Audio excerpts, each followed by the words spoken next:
जय श्री कृष्ण। नमस्कार। उपनिषदों के अध्ययन के श्रृंखला में मांडुक्य उपनिषद के आज के सत्र में सभी का स्वागत एवं अभिवादन।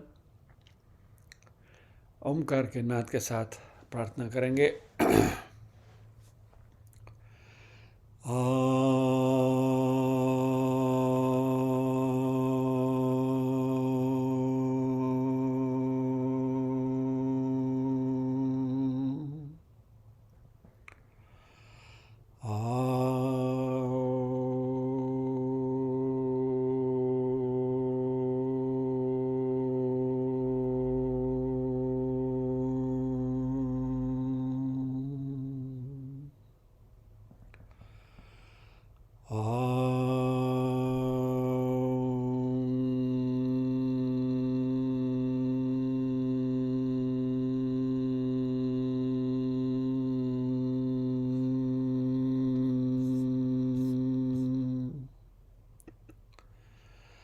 वक्रतुंड महाकाय सूर्यकोटि समप्रभ निर्विघ्नं कुरु मे देव सर्वकार्येषु सर्वदा। या कुन्देन्दुतुषारहारधवला या शुभ्रवस्त्रावृता या वीणावरदण्डमण्डितकरा या श्वेतपद्मासना या ब्रह्माच्युतशङ्करप्रभृतिभिर्देवैः सदा वन्दिता। सा मां पातु सरस्वती भगवती निःशेषजाड्यापहा।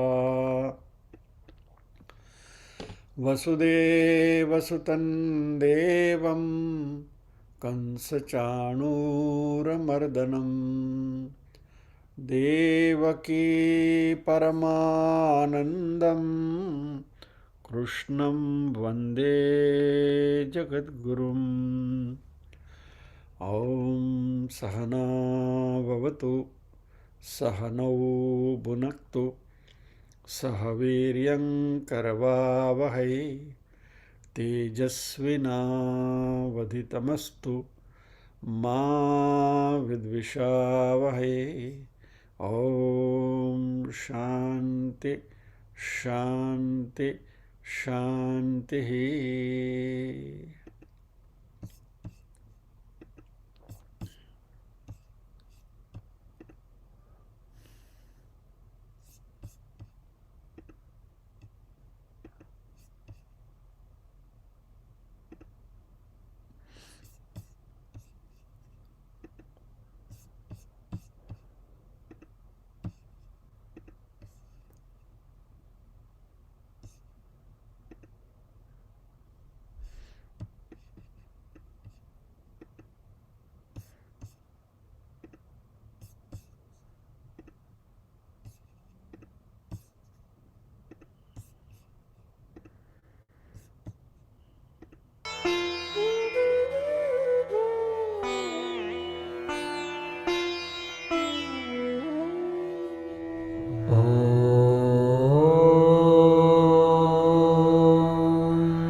अथ माण्डुक्योपनिषत् शान्तिपाठः। भद्रं कर्णेभिः शृणुयाम देवाः भद्रं पश्येमाक्षभिर्यजत्राः स्थिरैरङ्गैस्तुष्टुवागुंसस्तनूभिः व्यशेमदेवहितं यदायुः स्वस्ति न इन्द्रो वृद्धश्रवाः स्वस्ति नः पूषा विश्ववेदाः स्वस्ति नस्तार्क्ष्यो अरिष्टनेमिः स्वस्ति नो बृहस्पतिर्दधातु ॐ शान्ति शान्ति शान्तिः। अथ प्रथमः खण्डः। ओमित्येतदक्षरमिदं सर्वं तस्योपव्याख्यानं भूतं भवद्भविष्यदिति सर्वमोङ्कार एव। यच्चान्यत्रिकालातीतं तदप्योङ्कार एव। सर्वं ह्येतद्ब्रह्म अयमात्मा ब्रह्म सोऽयमात्मा चतुष्पात्। सर्वम हेतद ब्रह्म अयम आत्मा ब्रह्म सोयम आत्मा चतुष्पाद। ये सब कुछ ब्रह्म है, ये आत्मा भी ब्रह्म है और इस आत्मा के 4 चरण हैं।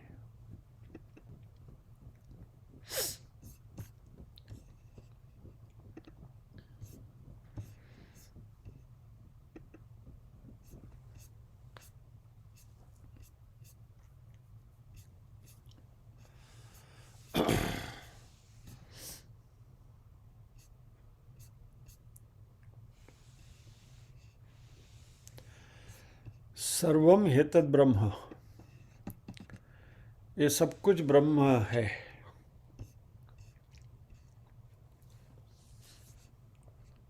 हमने देखा था, आप ओम कहो, ब्रह्म कहो, आत्मा कहो, दे आर ऑल इक्विवेलेंट, ये सब ब्रह्म है। तो एक पदार्थ जिसको हम ब्रह्म कहते हैं, वह क्या डिवाइड होकर, विभाजित होकर अलग अलग रूप में यदि बिखर गया है तो वह ब्रह्म अखंड रह सकता है क्या?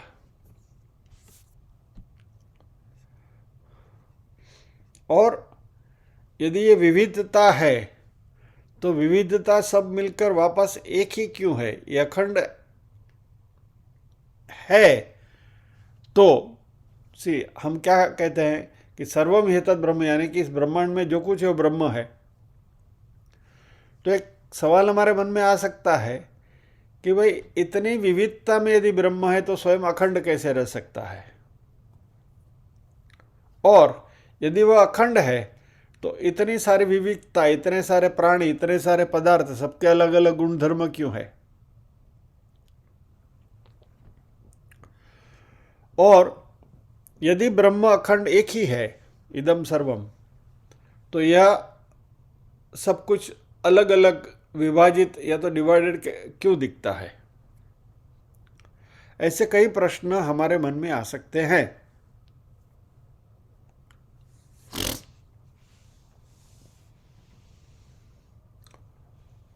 ऋग्वेद में इसका एक उत्तर दिया है, इंद्रो मायाभिः पुरुरूप ईयते।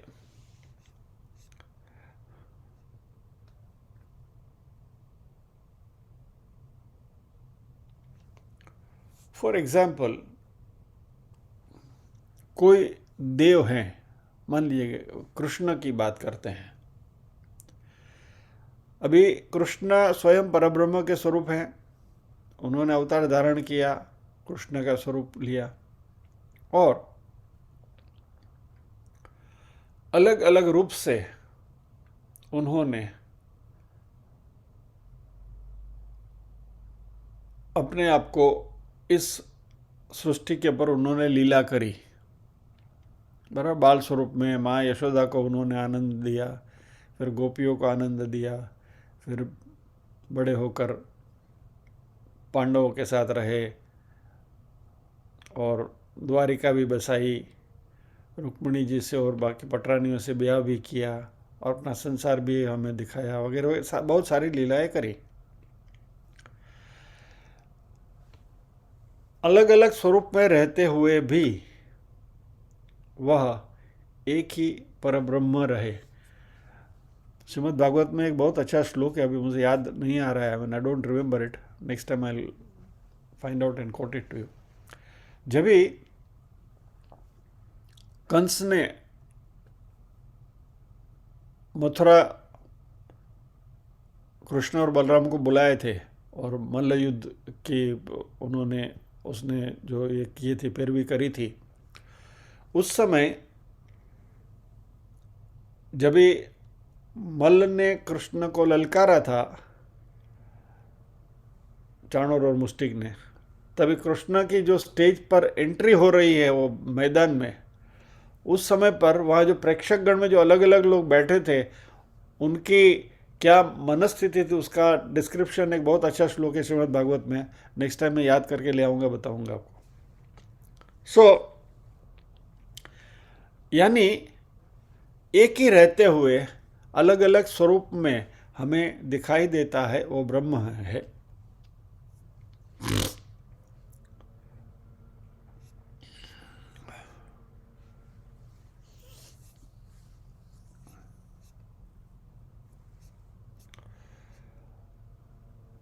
लेट अस से अनदर एग्जाम्पल। आप जहां भी बैठे हैं वह just touch the floor, surface को, आप धरती को छू लीजिए, तो आप क्या कहेंगे? मैंने धरती को छुया, और I touch the earth, isn't it? तो अभी इसमें आपने भले एक उंगली से ही टच किया उसको, लेकिन टच तो पूरी धरती को कर लिया ना आपने, पूरी पृथ्वी को आपने टच कर लिया। समुद्र के पास आप खड़े हैं और मान लीजिए कि उसमें आपने पैर डुबोए या तो अपनी उंगली उसमें डुबोई, पूरे समुद्र का आपको ये मिल गया।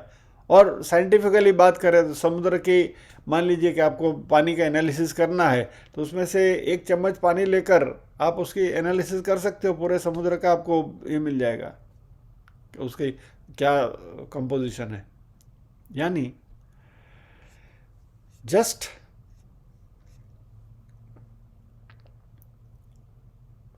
थोड़ा सा भी उसका यदि हमें ये हो गया, और यही सिद्धांत अयम आत्मा ब्रह्म में है कि जैसे मात्र उंगली टच करने से हमने पृथ्वी को स्पर्श कर लेते हैं, या तो उंगली डुबाने से हम समुद्र को, पूरे समुद्र का स्पर्श कर लेते हैं, वैसे ही यह जो आत्मस्वरूप है हमारा, इससे पूरे ब्रह्म का या तो ब्रह्मांड का हमें पता चलता है, ऐसा ये उपनिषद का कहना है। तो अयम आत्मा ब्रह्म इसलिए कहा गया। सर्वम है तद ब्रह्म, ये पूरा ब्रह्म है, ब्रह्ममय है, और ये आत्मा भी ब्रह्म है, क्योंकि in this particular sense it is said.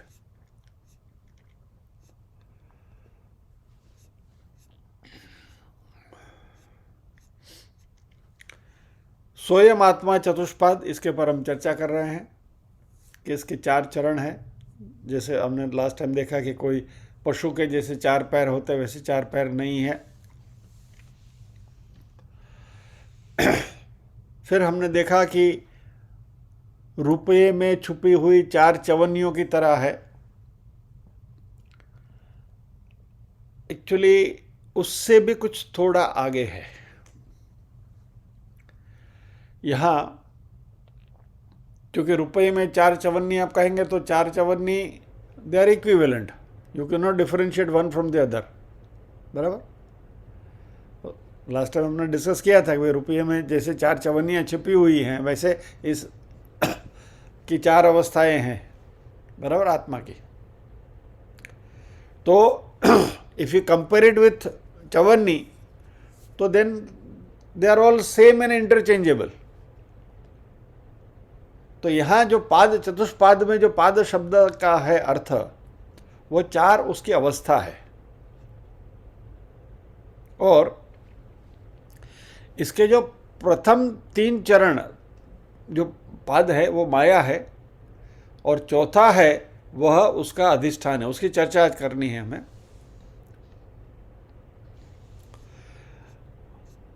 किसी ने बहुत अच्छा ऑब्जर्वेशन किया है, संत ने, कि मेढक, फ्रॉग, जब भी अपने डेस्टिनेशन पर जाना चाहता है तो पहले वो डेस्टिनेशन की ओर दृष्टि करता है और 4 छलांग में वहां पहुंचता है वो। आप अभी ऐसा somebody has observed this and I am just presenting it to you, परोस ही रहा हूं।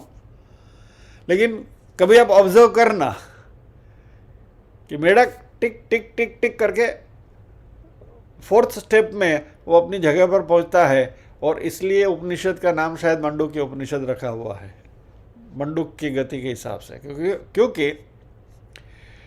ये भी 3 चरण से कुदकी मार के 4थे चरण में अपने स्थान पर हमें पहुंचना है, जो हमारा अधिष्ठान है।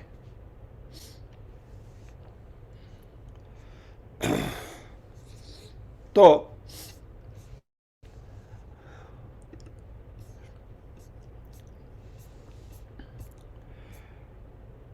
थोड़ा रिवीजन कर लें। ऑफकोर्स मुझे मालूम है कि ये सारी बातें आपको विस्मृति हो गई है, दो I am saying it revision, लेकिन आपको तो ऐसे ही लगेगा कि वापस नए सिरे से सुन रहे हैं।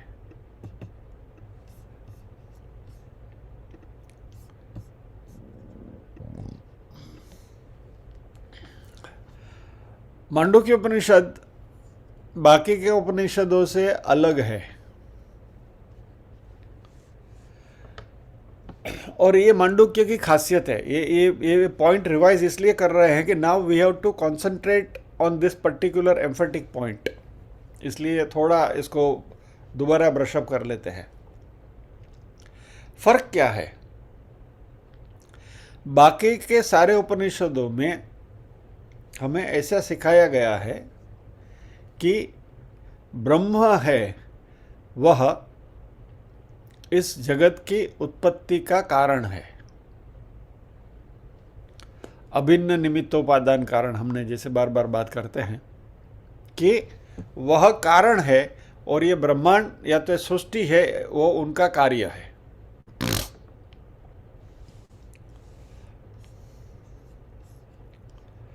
और क्योंकि ब्रह्म इस पूरी सृष्टि का कारण है, इसलिए पूरी सृष्टि उनका कार्य होने की वजह से ब्रह्मांड में जो भी कुछ दिखता है उसका सार तत्व, जो सब्सटेंशियल एंटिटी जो है, वो ब्रह्म ही है। और ये जो पूरा विश्व जो है वो उसकी निपज है। और कोई भी वस्तु जो हमें सामने दिखाई दे रही है उसको नाम और रूप है। सिंपल एग्जाम्पल जो हम बार बार उसकी चर्चा करते हैं, सुवर्ण और उसमें से बनाए हुए गहने, अलंकार, बराबर। तो सुवर्ण को हम ब्रह्म के साथ इक्वेट करते हैं, और बनाए हुए जो गहने हैं वो सारे गहने जिसका नाम और रूप है, कोई बैंगल है, कोई नेकलेस है, कोई ईयर रिंग है, कोई रिंग वीटी है, वगैरह वगैरह। तो जैसे सोने में से अलग अलग अलंकार बनते हैं और ये सारे अलंकार के अपने अपने नाम और रूप हैं, वैसे ब्रह्म से ये जगत बना है, और जो सारी चीज़ें हमें दिख रही हैं सबके नाम रूप है। लेकिन अंततः जैसे सारे ऑर्नामेंट्स में सार तत्व जो है सुवर्ण है, इसी तरह इस जगत में भी सार तत्व जो है ब्रह्म है, बराबर। तो जो अलंकार है वो मात्र नाम और रूप है। तो ब्रह्म कारण है और जगत कार्य है। इसलिए ये जो जगत है वह मात्र नाम और रूप है, क्योंकि गहने में बैंगल ले लो, नेकलेस ले लो, ईयररिंग ले लो, उसका अपना स्वतंत्र अस्तित्व नहीं है, उसमें से सुवर्ण निकाल दो तो उसका अस्तित्व मिट जाएगा। It can not exist on its own. बराबर। इसी तरह यदि हम इस सार तत्व को निकाल दें तो इस जगत में कुछ बचता ही नहीं है, और इसलिए इस जगत को मिथ्या कहा गया, ब्रह्म को सत्य कहा गया। ब्रह्म सत्यम जगन मिथ्या। जैसे मिट्टी में से घड़ा बना है, घड़े में से मिट्टी को निकाल दो, मिट्टी तत्व को निकाल दो तो फिर घड़ा रहेगा ही नहीं, उसका अस्तित्व की संभावना ही नहीं है। जिस टेबल आपके सामने है उसमें से आप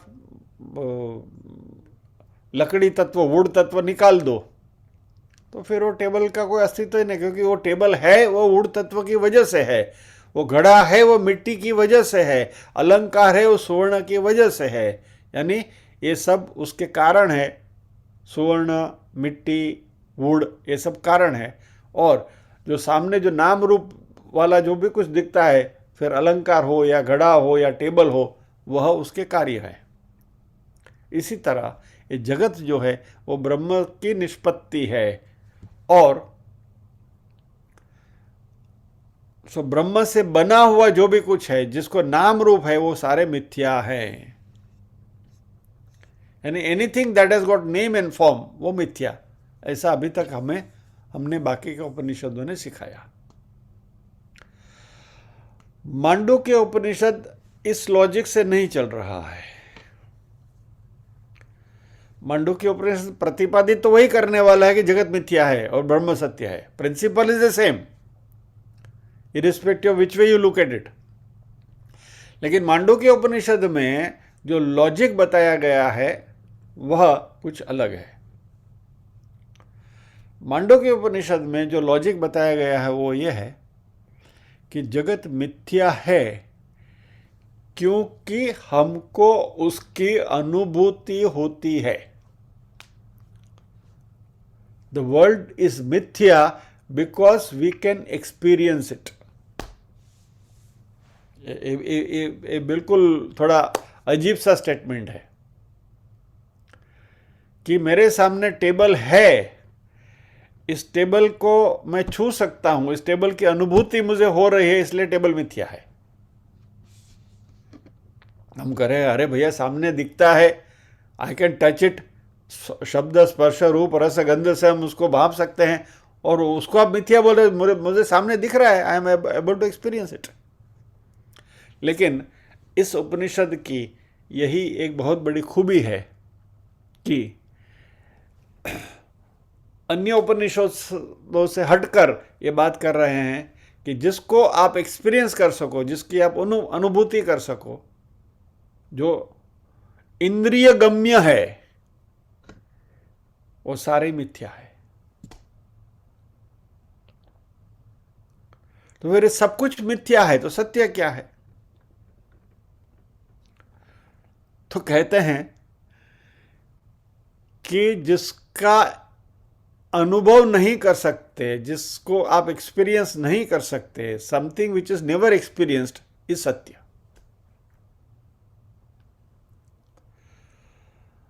तो जगत में ऐसी कोई चीज हो सकती है कि जिसकी अनुभूति ही न हो और वो ही सत्य है? मांडुक्य उपनिषद कहता है हाँ है, there is such a thing, ऐसी कुछ एंटिटी, ऐसा कुछ है, और वो एक ही है जिसकी अनुभूति आपको कभी नहीं हो सकती। किसकी? जो अनुभव करने वाला है उसकी। समझिए इस बात को। मैं टेबल को छू सकता हूं, मैं बटाटे वड़े का टेस्ट कर सकता हूं, मैं आपको देख सकता हूं, लेकिन हु इज दैट मैं? सो कैन यू सी मैं? नो। कैन यू टेस्ट मैं? नहीं। किसी भी इंद्रिय से वो मैं को आप भाप सकते हो? नहीं। तो बाकी सारी चीजों की आपको अनुभूति होती है, बराबर। इंद्रियों से भी, इंद्रिय गम्य भी हैं, और मन से भी आप उसका अनुभव कर सकते हैं। इंद्रिय गम्य नहीं है तो चलो मन से, अंतःकरण से भी, मन से, बुद्धि से, anything that can be inferred by us और by anybody for that matter, वो सब मिथ्या है। तो सत्य कौन है? वह अनुभव करने वाला, that is the one who is experiencing it, वो सत्य है। आंख सब कुछ देख सकती है, लेकिन आंख अपने आप को नहीं देख सकती, बराबर। सो दृष्टा अपने आप को नहीं देख सकता, the seer can not be seen, experiencer can not be experienced. तो ये जो है मैं, वह सत्य है, बाकी सब मिथ्या है। जिसको आप देख सकते हो, अनुभव कर सकते हो, भांप सकते हो, वो सारा मिथ्या है।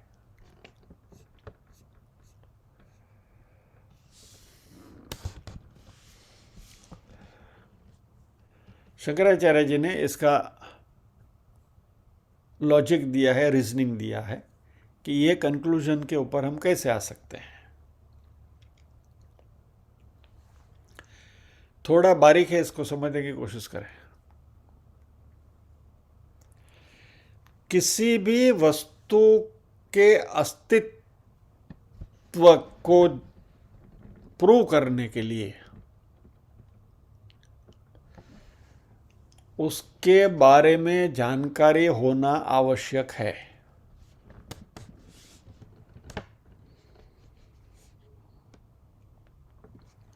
If you have to prove the existence of an object, it must be a known object.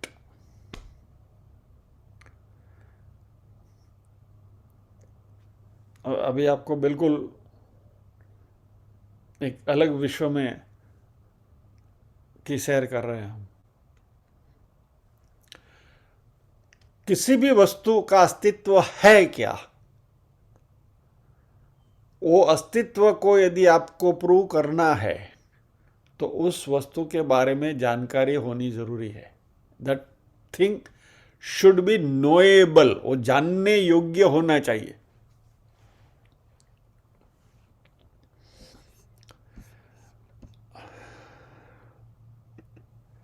अभी यहां ये जानने योग्य कैन बी किसी से भी, बाय एनी एंटिटी। एग्जाम्पल आपको दूं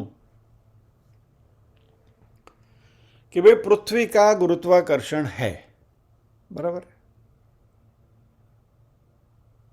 तो है। अभी न्यूटन आए और न्यूटन ने उसका आविष्कार किया कि भाई अर्थ हैज ए ग्रेविटी। तो न्यूटन से पहले तो किसी को पता नहीं था, बराबर। ये लॉजिक, ये मैं उल्टा लॉजिक दे रहा हूं। न्यूटन से पहले तो किसी को पता नहीं था, तो क्या ग्रेविटी वॉज नॉन एग्जिस्टेंट? नहीं, न्यूटन से पहले भी गुरुत्वाकर्षण तो था ही, ग्रेविटी वॉज एग्जिस्टेंट। और यहां जो स्टेटमेंट हम कर रहे हैं वो क्या है? Anything which is unknown does not exist. सी बिल्कुल ऊंधे माथे टिंगड़ है, उल्टे पांव टांगा है आपको ना। ये लॉजिक को जरा समझना है। यहां शब्द, थोड़ा अंग्रेजी शब्द का प्रयोग कर रहा हूं इसको क्लैरिफाई करने के लिए। यहां नोन शब्द का यूज नहीं करना है, नोएबल शब्द का यूज करना है।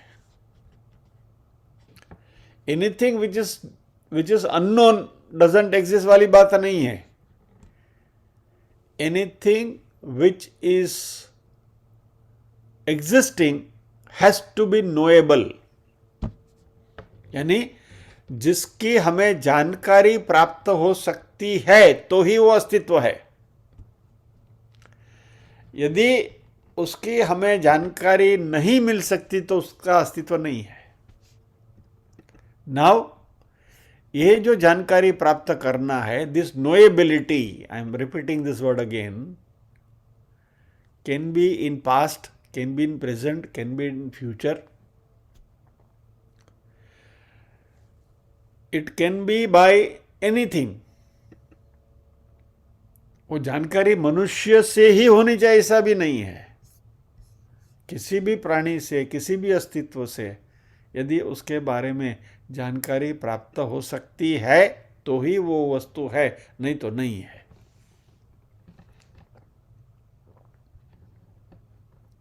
इस बात को हम अलग तरीके से बहुत बार चर्चा कर चुके हैं कि the mind is the projection of our world, is the projection of our mind. बराबर. इस बात को थोड़ा अच्छी तरह से अभी आत्मसात करके आगे चलना पड़ेगा. यानी कि ये जो प्रिंसिपल अभी जो यहाँ हम डिस्कस कर रहे हैं उसको थोड़ा अच्छी तरह से हम जान लें कि कोई वैज्ञानिक सिद्धांत, कोई हाइपोथेसिस, एनीथिंग जिसके बारे में चर्चा न कर सके तो अस्तित्व नहीं है उसका. बराबर. तो anything which exist has to be knowable in any form. यानी इन शॉर्ट, अस्तित्व के लिए उसकी जानकारी होना जरूरी है. यदि जानकारी नहीं है तो वो अस्तित्व नहीं है. सिंपल एग्जांपल आपको दे दो, शास्त्रों में जो दिया गया है, खरगोश के सिंग. Rabbit does not have horns. So when you talk about the horns of the rabbit, आप किसी भी माध्यम से उसके बारे में जानकारी आपको नहीं मिलेगी, because it does not exist. बराबर. वो है ही नहीं तो उसके बारे में आपको कैसे जानकारी मिलेगी. गुरुत्वाकर्षण न्यूटन को भी पता चला क्योंकि इट वॉज नोएबल. किसी न किसी समय पर किसी न किसी के द्वारा उसके बारे में जानकारी प्राप्त हो सकती है, इसलिए वो है. क्वांटम थ्योरी, ब्लैक होल, ये सारी चीजें जो विज्ञान ने प्रतिपादित करी हैं वो सारी एक जमाने में दे वर अननोन, बट उनमें जानकारी प्राप्त करने की या तो जानने योग्यता थी. There was a knowability in them, therefore somebody could know it in future. अभी भी मान लीजिए कोई चीज ऐसी है, ब्रह्मांड के कोई सीक्रेट ऐसे पड़े हैं कि जिसके बारे में अभी हमें जानकारी नहीं है, बट दे आर नोएबल. उनके बारे में जानकारी कभी न कभी हो सकती है. यदि ऐसा होगा तो ही उसका अस्तित्व है. यदि किसी के बारे में बिल्कुल जानकारी प्राप्त करना is impossible, that thing does not exist. इसलिए द प्रिंसिपल नंबर 1, ये मांडुक्य उपनिषद के जो 4 चरण की जो हम चर्चा करने जा रहे हैं, बराबर, चतुष्पाद. It is like building a house कि जिसके 4 कॉर्नर के 4 पिलर हैं. बराबर. आप यू आर कास्टिंग दो 4 मेन कॉलम्स के जिसके ऊपर पूरा घर खड़े रहने वाला है. लेकिन वो 4 कॉलम कास्ट करने से पहले आप क्या करते हैं? फाउंडेशन बनाते हैं. राइट. कंक्रीट का फाउंडेशन बनाते हैं. और अभी हम जो चर्चा कर रहे हैं वो ये फाउंडेशन की बात कर रहे हैं. We are casting the foundation on which this 4 pillars will be built. तो इस चर्चा को थोड़ा ध्यान से सुनिए और समझने की कोशिश करिए. इसमें कुछ समझ में नहीं आया तो प्लीज आस्क क्वेश्चन. हो सके उतना उसको आत्मसात करने की कोशिश करिए. तो द फर्स्ट प्रिंसिपल इज कि इस जगत में किसी चीज का अस्तित्व यदि उसके लिए जानकारी मिल सके तो ही है, नहीं तो नहीं है।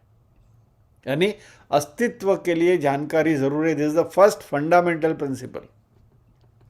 Anything that has to exist has to be knowable in some form or the other, maybe in past, maybe in present, maybe in future, maybe by somebody, maybe by anybody, XYZ. लेकिन in short, it has to have the property of knowability. यानी for existence, it requires knowability.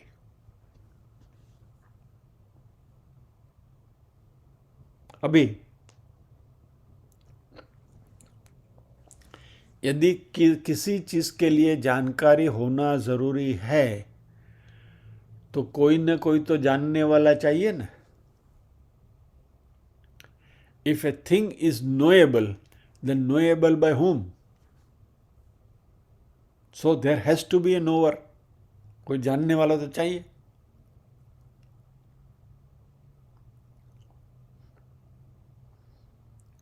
Sanskrit के व्याकरण की पहली विभक्ति कर्ता, subject, बराबर।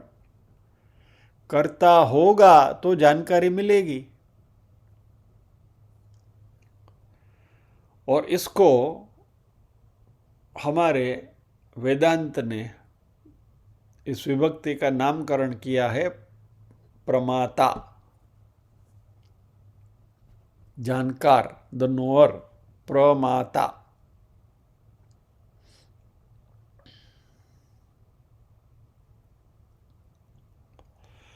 तो यदि प्रमाता है तो ही किसी चीज का अस्तित्व है। मान लीजिए कि इस जगत में किसी भी चीज की हमें अनुभूति, जानकारी कैसे मिलती है? सिंपल एग्जांपल कि भाई हमारे पास बुद्धि है, हम सोच सकते हैं, सोचने की शक्ति है, बराबर है। मान लीजिए कि इस जगत में से बुद्धि नाम की जो चीज है उसी का खात्मा कर दे हम,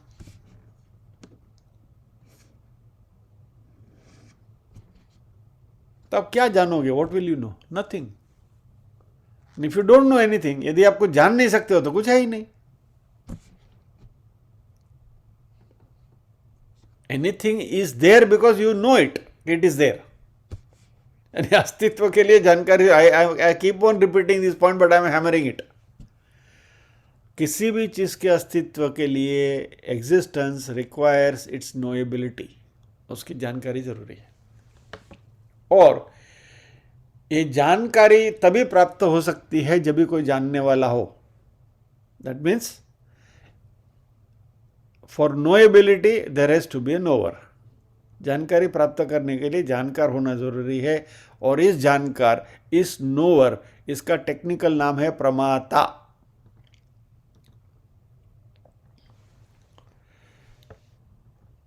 नाउ प्रमाता है, जानकार है, वह कुछ जानने की कोशिश करता है। तो जिसको जानने की कोशिश करता है वो संस्कृत की दूसरी विभक्ति, कर्म विभक्ति, ऑब्जेक्ट, बराबर। So the knower is the subject, the thing which is known is the object, बराबर। और वो ऑब्जेक्ट या तो द नोन, उसका संस्कृत टेक्निकल शब्द शास्त्रों का है प्रमेय। सो नोअर इज प्रमाता, द नोएबल ऑब्जेक्ट इज प्रमेय, राइट। और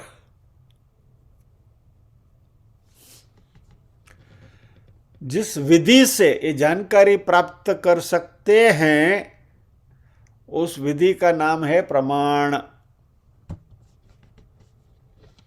प्रमाता, प्रमेय, प्रमाण, ये टर्मिनोलॉजी इन डिफरेंट कॉन्टेक्स्ट बार बार आती रहेगी। तो जरा इसको बराबर अच्छी तरह से समझ के आगे बढ़ते हैं। I recapitulate this point once again किसी भी चीज़ के अस्तित्व के लिए उसके बारे में जानकारी होना ज़रूरी है, बराबर। So for anything to exist there has to be knowability. वो जानकारी प्राप्त करने के लिए कोई जानकार होना ज़रूरी है, तो वो जानकार का नाम है प्रमाता। जिसके बारे में जानकारी हमें प्राप्त करनी है वो ऑब्जेक्ट जो है वो प्रमेय, और जिस प्रोसेस से, जिस विधि से हमें वो जानकारी प्राप्त होती है वो प्रमाण।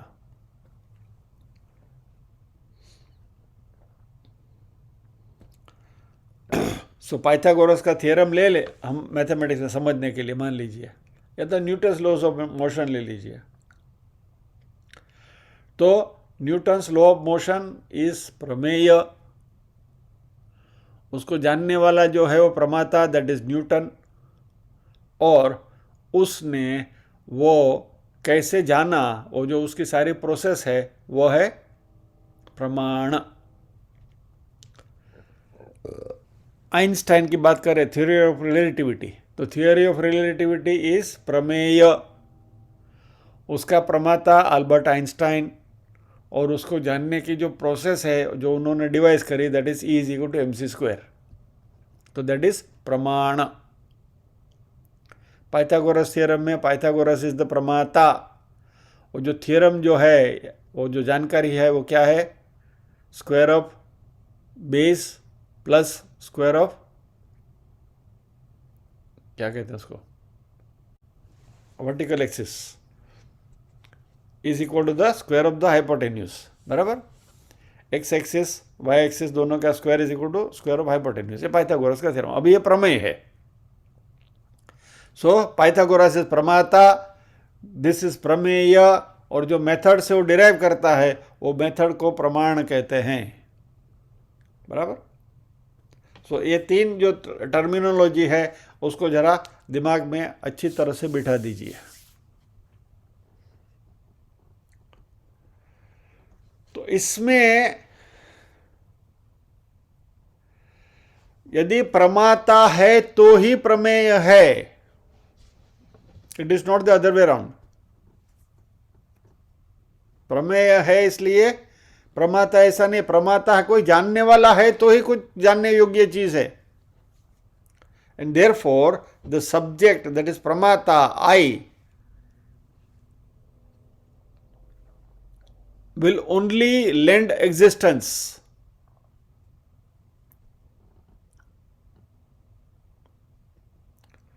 अभी ये प्रमाता जो है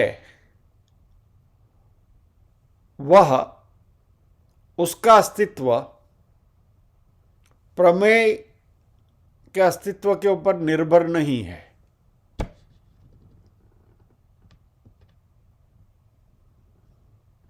पाइथागोरस थ्योरम समझोगे अस्तित्व में नहीं है तो भी पाइथागोरस तो है। न्यूटन्स लॉज ऑफ मोशन नहीं है अस्तित्व में तो भी न्यूटन तो है, बराबर है। या तो हम हमारे सामने सारी चीज़ें जो सामने सारी चीज़ें जो पड़ी हैं आपके सामने उनमें से कुछ भी नहीं है तो भी आप तो हैं, बराबर। सिंपल बात करते हैं ना। પ્રભાબેનની ઉપર પંખો ફરી રહ્યો છે તો એ પંખાને તમે જાણો છો, જાણવાવાળા પ્રભાબેન છે। હવે પંખો ત્યાં હોય કે ન હોય, પ્રભાબેન તો છે। यानी प्रमेय के अस्तित्व है या नहीं है लेकिन प्रमाता है, बराबर। यानी वस्तुओं की अनुभूति हो या न हो, अनुभव करने वाला प्रमाता तो है। यानी मेरा प्रमाता का अस्तित्व प्रमेय के ऊपर निर्भर नहीं है, लेकिन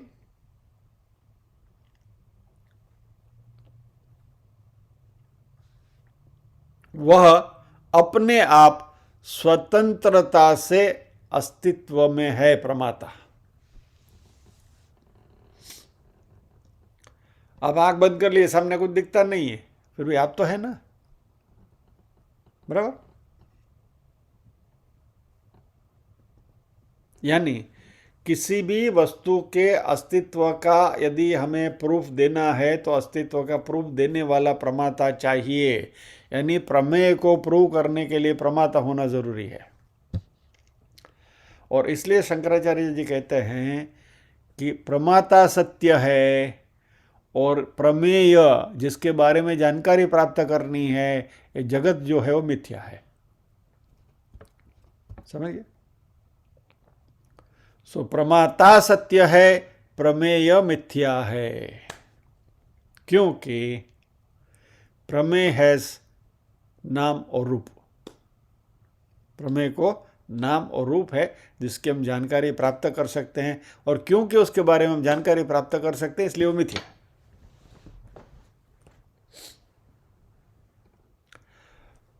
बाकी के सारे उपनिषद में ये जगत जो है वो कार्य है इसलिए मिथ्या है, ब्रह्म सत्य है, ऐसी बात है।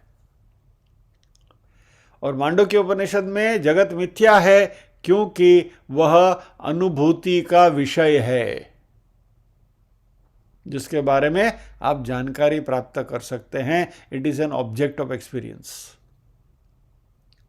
तो जगत मिथ्या क्यों है? क्योंकि वह वस्तु है, इट इज एन ऑब्जेक्ट।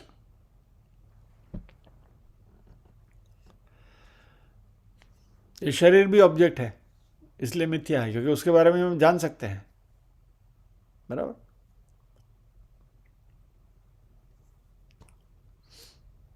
मन भी मिथ्या है, उसके बारे में भी हम जान सकते हैं। ये लॉजिक हम आगे एक्सटेंड करेंगे। जो हमारे 24 कंस्टिट्यूएंट की जो बात बताई थी ना, अंतःकरण, ये सब अल्टीमेटली जानने योग्य है, उसकी जानकारी प्राप्त कर सकते हैं, इसलिए सब कुछ मिथ्या है। धीरे धीरे पूरी लॉजिक हमें रिड्यूस करनी है, यानी कि ये बिल्कुल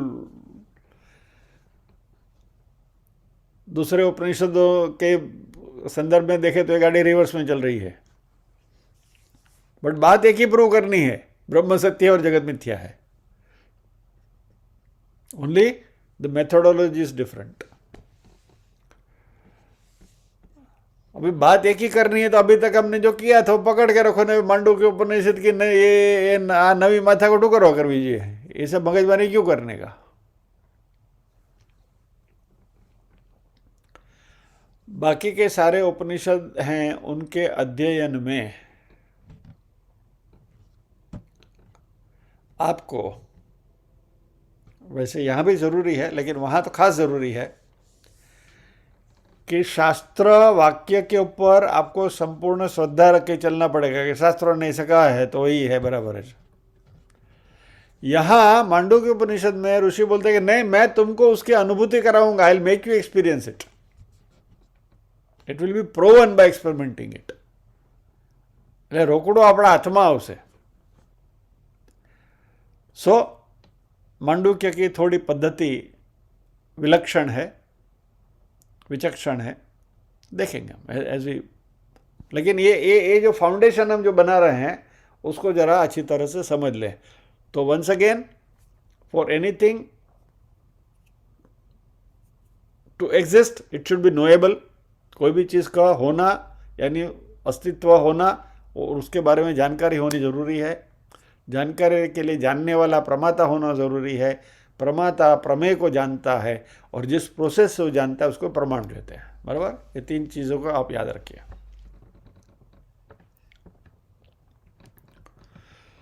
और यह जो प्रमाण है, ये जो अनुभूति की जो प्रोसेस है, उसको मांडुक्य उपनिषद ने 3 हिस्से में बांटा। यानी कि जो जगत है, द यूनिवर्स जिसको हम कहते हैं, फर्स्ट इज द वेकस, जागने वाला का, जागृत यूनिवर्स। ये पूरा विश्व जो हमें सामने दिख रहा है, अभी बैठे हैं। ओ सॉरी, समय हो गया।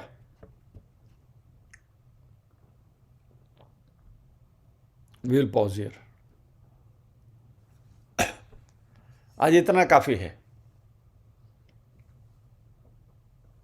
4 स्टेप्स। अस्तित्व के लिए जानकारी जरूरी है, बराबर। For knowing the existence of anything, its knowability is a must. For it to be knowable, there has to be a knower, प्रमाता। जो जानना है दैट ऑब्जेक्ट इज प्रमेय, और जिस प्रोसेस से जानकारी प्राप्त कर सकते हैं उसको प्रमाण कहते हैं। और आपको एक इसके साथ जुड़ी हुई एक और टेक्निकल टर्म बता दें कि वो जो जानकारी है, दैट नॉलेज, वो जो ज्ञान है, उसको प्रमा कहा गया है। प्रमा।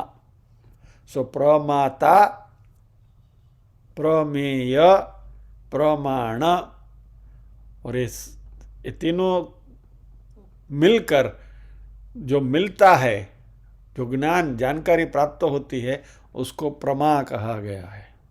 ठीक है, बस this is enough for the day.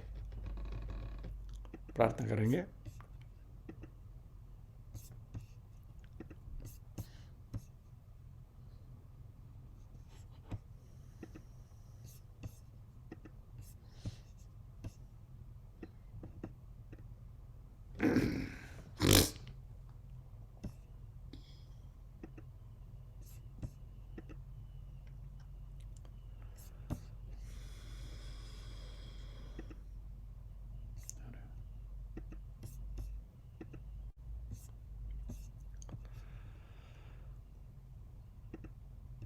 ओम असतो मा सद्गमय, तमसो मा ज्योतिर्गमय, मृत्योर्मा अमृतंगमय।